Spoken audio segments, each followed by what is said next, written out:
With some lessons drawn from the string of violence that followed the youth led nationwide protest against police brutality in October last year, Lagos State Governor Babajide Sanwon-Olu yesterday brokered a reconciliation with youths in the state, promising not to give up his belief in them.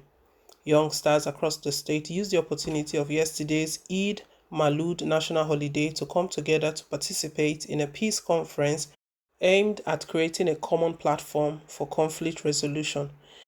In Delta State, the government announced to pay a total of 102,450,000 naira to victims of police brutality after accepting the report of a judicial panel of inquiry into reported cases in the state. Amnesty International called on President Muhammadu Buhari to fulfill the promise he made to reform the Nigerian police 1 year after the #EndSARS incident. Sanwon-Olu, who attended the Peace Forum, listened as the youth led conversations on how they could effectively channel their grievances to the authorities. The event, themed Rebuilding for Greatness, Peaceful Conflict Resolution, held at the LTV Blue Roof in Ikeja. It was organized by the Ministry of Youth and Social Development and facilitated by the Governor's Senior Special Assistant on Youth Matters, Saheed Akambi. A seven-man discussion panel moderated by Mazi Sam Uche Ayamele, a filmmaker, set the tone for the governor's response to various suggestions and ideas shared by youth at the event. With a commitment to peace pledged by the youth, the governor, who declared that the moment for true reconciliation had begun, said Lagos could now undergo a total healing process after last year's coordinated attacks on its assets, which also resulted in loss of lives and livelihood. Sanwon-Olu said, "Today is a day of reconciliation and it is about our teeming youth. This is the moment to create a common ground and take ownership of our future. We have indeed assessed what we have passed through as a people. It's now the moment to come together and build our lives together. This event is about aggregating all the conversations of the millions of youth that have been represented here. All of us have agreed that when we work together, we can build a resilient society we'll truly be proud of. We'll continue to build, engage, and work with our young people. I certainly will not give up on you as partners in progress and your ability to bring about positive changes." The governor added, "I thank all the youth who participated in this forum for the valuable suggestions offered and the ideas shared. I'm taking full responsibility and ownership of all the feedback recommended for me here. All the points have been taken and I will continue to rely on them in the course of governance." Commissioner for Youth and Social Development, Honorable Segun Dawodu, said the state government recognized the youth as stakeholders in peace building and violence prevention.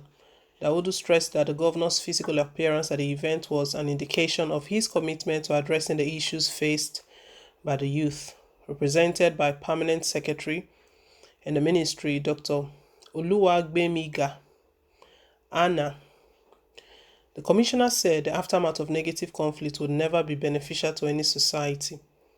The keynote speaker and Deputy Vice Chancellor of the Lagos State University, LASU, Professor Wahab Elias, said the theme of the event connoted a resilient city. Elias stated that conflict remain endemic and part of the society's makeup. Meanwhile, the announcement from the Delta State came hours to the first anniversary of the #EndSARS protest that rocked the country in 2020, leading to the official dismantling of a unit of the Nigerian police called Special Anti-Robbery Squad (SARS). Secretary to Delta State Government (SSG), Chief Patrick Uka, revealed this in a statement in Asaba. Uka said the decision to mitigate the pain suffered by some of the victims was based on the consideration of the report by the Judicial Panel of Inquiry. The Judicial Panel, which was inaugurated by Governor Ifeanyi Okowa in October 2020, received a total of 86 petitions for which it conducted public hearings in Asaba and Warri with full legal representation for all parties. The statement said, Delta State Government wishes to inform all Deltans and residents of the state that The government has received and considered the report of the Judicial Panel of Inquiry that was constituted to receive and inquire into complaints of police brutality and related extrajudicial killings in the state. It is worthy of mention that the panel was not able to make recommendations on the entire petitions received by it, as some of these petitions are certainly pending in various courts in the state.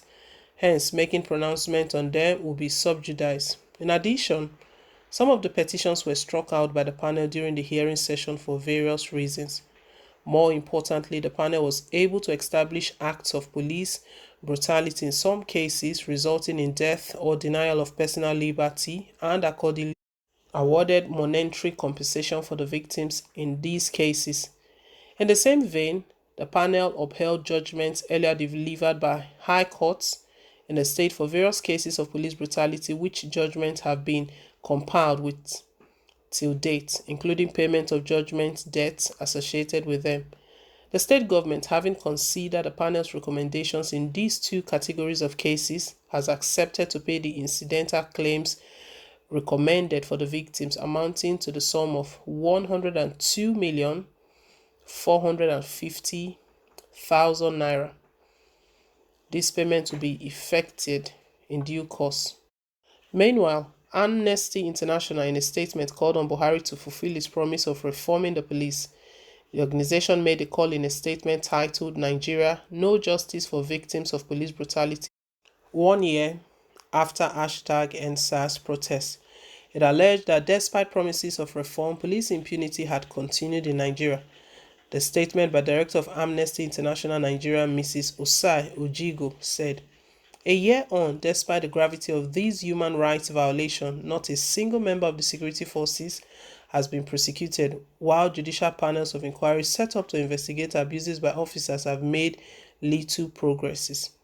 President Muhammadu Buhari must fulfill his promise of reforming the police to end the reign of impunity Nigerians have been protesting against for many years. Failure to bring to justice those suspected to be responsible for the torture and killing of #EndSARS protesters on the 20th of October 2020 is yet another indication that the Nigerian authority lacks the political will to ensure accountability for these atrocities and end police brutality."